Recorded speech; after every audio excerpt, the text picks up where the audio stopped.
Life continued at the ashram, and preparations for inaugurating the temple over the mother's shrine were underway.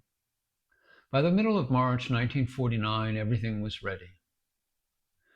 As Thelma writes, the Mahakumbha Bhikshukam celebration from the 14th to the 17th of March was a big affair. Thousands of people came from all parts of India. Special trains were dispatched from various parts of the country. The crowd is gradually dwindling, and we should be able to get our breath once again. During that time, we couldn't sit in the hall without being sat on. About 2 months ago, one of the top editors of Life magazine, Mr. Sargent, was here one afternoon. That particular afternoon, Mrs. Groger and I had gone to Major Chadwick's to have Ramon, his servant, read our palms. While there, Harendranath, the poet, called me out to meet Mr. Sargent. We talked for a long time about various topics of interest, and then he went away. During the big celebration, who should appear on the scene but Mr. Elisaphan, Life magazine's #1 photographer, who was there to shoot the place, as they said. And so unless something unforeseen happens, Sri Ramanasramam should make Life magazine sometime during the latter part of May. Mr. Elisaphan stayed at the same room that Wally had when she first arrived, which meant we were close neighbors. Madan Gopal, his host, had me over on occasions to help entertain the American. He was here for 4 days, and when he left, he gave me a few tins of miscellaneous articles from the good old USA.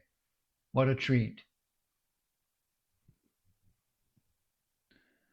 Thelma began to note down interactions in the hall, and one day she wrote, only the birds were on hand at the chanting of the Vedas this morning. Then I proceeded to the rocking chair for a further meditation.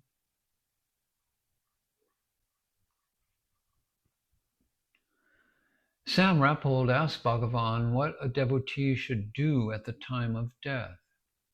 And Bhagavan answered, a devotee never dies, rather he is already dead. Then Bhagavan stopped and waited for a competent translator. And then Devaraja Mudaliar entered, and Bhagavan completed his answer. Speaking rhetorically, what should a devotee do at the time of death? What can he do? Whatever a man thinks in his lifetime, so he does in his last moment. The worldly man thinks of his worldly affairs, and the devotee of devotion thinks of spiritual matters. But a jnani, having no thoughts of any kind, remains the same. His thoughts, having died long ago, his body also died with them.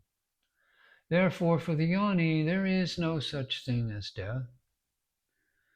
Again, people fear death because they fear to lose their possessions.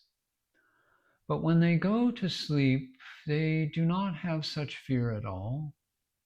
Although sleep resembles death in that it leaves all possessions behind, it causes no fear in their hearts because of the knowledge that the next morning they will enter into their possessions once again. The jnani, having no sense of possession, is entirely free from the fear of death and remains the same after death as before it. Regularly, Thelma could get caught off guard and have to once again catch her breath and reassess the changes that were going on within her under Bhagavan's influence. She writes, it seemed that the so-called problems I thought I had just vanished. I went through a cleansing process.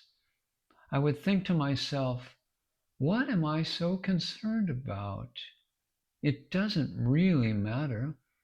Nothing matters but who am I? Who is this I? What is this entity? Ramana's presence made me inquire, not intellectually, but deeper and deeper into awareness. And then the whole world disappeared, and I was in this wonderful space. It was up to me to absorb it, open to it, and let it become my being. In February 1950, Bhagavan had a growth removed from his left elbow, and within a month it had grown again to the size of an egg. The doctors insisted it had to be cut away again. Specialists were brought from Madras, but the second wound wouldn't heal. As Thelma writes, he kept losing about a cup of blood every day and became so weak he could hardly walk. The doctors held a conference and decided they should apply radium externally 8 hours each day in order to stop the bleeding and arrest further growth. Despite all they did, the wound wouldn't heal as it should.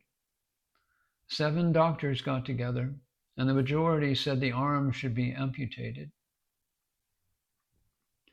Other physicians said instead there should be a third operation. But Bhagavan put his foot down and refused to have anything more done. Many of the devotees were weeping and wailing and pleading with Bhagavan not to give up his body. The doctors also said they had done all they possibly could, and now it was time for him to heal himself for their sakes. Strangely enough, since the 1st of May 1949, he had been on a steady upgrade, since all the treatments have been discontinued. And even according to his birth chart, the local astrologers say he was supposed to go through a very bad period during the months of February, March, and April, which he certainly did. And now he is supposed to have a very good period for the next 4 months. But after that, according to his chart, he will have another 4 months of period that are much worse than the one he has just gone through. We shall see how things work out. The dreaded day arrived and Bhagavan left his body. At 8:47 p.m. on 14th April 1950, a giant meteor moved across the sky and fell behind the holy mountain where Bhagavan had spent 54 years of his life. Thelma writes, even though his light has now gone from this place, still his presence permeates every atom here, and the air is charged with his scintillating presence. By 9:30 p.m. that night, his body was removed from the little room where he parted and was taken to the big meditation hall in the new temple.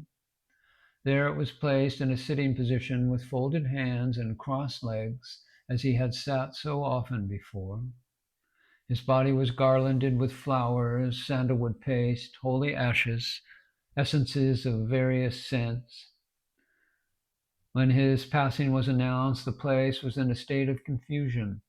But soon after, his inert form was removed to the big hall, and we gathered sitting at his feet as before, and a great peace and calm spread over us, like a warm blanket on a wintry night. All the sniffling, sobbing, weeping and wailing of men, women, and children stopped instantly, as if by magic. It was nothing short of miraculous, in that some had even fainted and passed out in grief. Incense was burned the whole night through, along with the chanting of the Vedas and the hymns Bhagavan had written many years ago to Arunachala. News of his passing spread like a wildfire over the town and neighboring villages. A special police force was called in from Vellore to manage the large crowd which had come to pay their last respects to Bhagavan. The townspeople were allowed to go through a single file, and often the gate had to be locked to let the crowds disperse before letting more people in. We who had been with Bhagavan for a long time were allowed to remain all night. I went home about 5 a.m. to get a bite of food and a bath before returning. It was a never to be forgotten experience, a privilege of many, many lifetimes to watch the passing of so great a soul. Puja was offered to Bhagavan Ramana after the Abhishekam on the following morning and again in the evening of 15th April before the body was placed in the Samadhi pit. As Thelma writes, amidst the moving scenes and in the presence of a vast concourse of weeping men and women, the body of Sri Ramana Maharshi was placed in Maha Samadhi a little before 7 in the evening. As the flower-decked body, which was detached from the pedestal on which it was placed in a sitting posture, was lowered into the stone vault, devout cries of Hara Hara rent the air. Sands collected from several punya tirthams, the sacred waters, were strewn inside the vault. Kumkum, vibhuti, powdered camphor, salt, and precious stones were also strewn inside the vault. Banalingam, brought from the Narmada, is to be installed on the Mahasamadhi. The lowering of the Maharshi's remains evoked so much spiritual emotion that many of the bhaktas threw in whatever valuable things they had on their person. Mr. N. Annamalai Pillai threw the gold buttons he was wearing on his shirt, and a number of women flung their gold rings, while others showered coins. From all directions, flowers were showered over the departed sage. Just prior to Bhagavan's departure, writers from the Saturday Evening Post arrived at the ashram. As Thelma writes, Darrell Berrigan of the Saturday Evening Post, who had just recently arrived from China with Hai Chu, his Chinese interpreter, as well as Henri Cartier-Bresson with his Indonesian wife, were all here at the time. It was a big break for them. Berrigan said the Post would be running a story, although it wouldn't appear for at least 6 weeks or even 6 months. I have alerted folks at home to be on the lookout for the article. People have been leaving rather fast since Bhagavan's passing. It seems a pity to leave while the air is so potently charged with Bhagavan's presence. Meditation comes so easy now that it would be a shame to break the spell so soon. Naturally, I'm eager to know what the future holds, but patience and inner silence is the keynote for the present. Thelma began to reflect on the gift she had been given, on her precious time with Bhagavan, and on the relevance of his teachings on the broader world. I think Ramana's teachings are accessible to everyone, but generally people are sound asleep and not ready for them. They can't relax and let go. Until they do that, they can't get much from Ramana's teaching because it's too simple. We Westerners think it has to be complicated and full of mumbo jumbo, but it doesn't work that way. We really have to get to the source of life. Meeting Ramana totally changed my sense of values. My old sense of values simply disappeared because I had come to the realization that none of this really matters. You come into this life and try to do as well as you can, and it is only for a short period. If you don't learn your lesson well, then you come back and you have to repeat it. When I meet someone who is troubled, I try to help that person discover who he really is, to let some of this glorious presence flow into him. When a door closes, a window opens, goes the saying, and though Bhagavan was no longer present in physical form, his compassionate interventions and guidance continued to bless devotees. In the case of Sam Rappold and Thelma Ben, this took place in a very surprising way. The two commiserated with each other following their loss, as Thelma writes. Sam and I have been thrown together under varying circumstances and on many occasions during the past few years. He came to India a confirmed bachelor and hermit.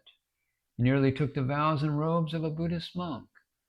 But it seems Bhagavan had other ideas. I too have been adamant in my stand against marriage for at least 12 years. Again, it doesn't seem that Bhagavan consulted me on the matter. Well, to summarize, Sam and I have undergone some most unusual experiences together, the kind of which could never have happened in the West, or in fact any other place except at the feet of a great guru such as Bhagavan. Many of the experiences were sparkling with beauty and the essence of reality, but not all were of that nature. Some were as if born in the deepest night of despair. All, however, were the Guru's way of grinding out those egotistical characteristics in us that block the way to realization. The harder the knocks, the greater the lessons, and with Bhagavan's grace and guidance, we have been able to live many lifetimes in the period of these short years in his presence. On several occasions before Sam returned to the United States, he had asked me to share a life of sadhana with him. I consistently refused, thinking that was not for me. The vision he had while in California this last time, which impelled him to return to Tiruvannamalai with skyrocket speed, was deeply significant and not to be ignored or taken lightly. At the same time Sam had his vision there, a peculiar transformation took place in me, and I knew intellectually I had absolutely nothing to say in the matter from then on. When Sam returned and revealed his dreams, again the most uncanny phenomenon took place. Bhagavan was also there. So clearly was he manifested that for the time being we forgot he had long ago left his physical body. It was then that he, in his own mysterious way, completed a masterpiece of inscrutable welding, and in his presence there was nothing for either of us to do but to accept with a full heart of thanksgiving the rare treasure he had given us. It was then we knew that sometime, somewhere, somehow, we would merge our individual efforts into one and pursue the great goal of realization together. On their way home, the two Americans who had arrived in India independently as Sam Rappold and Miss Thelma Ben left India as Mr. and Mrs. Rappold, having gotten married in Varanasi. And shortly after, they had a baby boy whom they named Ramana.